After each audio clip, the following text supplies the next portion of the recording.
Kenapa disebut Nyeroro Kidul? Kenapa? Karena berenangnya begini. Kalau berenangnya gini Nyeroro Kidal, Pak. Pesan-pesan buat fans MU apa? Pesannya nasi goreng sama sate 10 ya.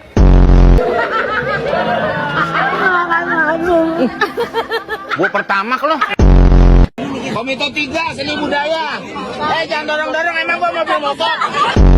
Buat semua warga Jawa Barat, memang daerah kita adalah rentan bencana, tapi kita tidak bisa mencegahnya karena itu adalah kuasa Tuhan. Maka dari itu kita hanya bisa bersama teman-teman BPBD hanya penanggulangannya saja.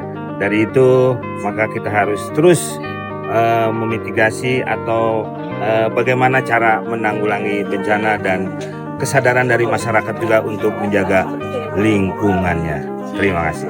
Spontan! Uhuy!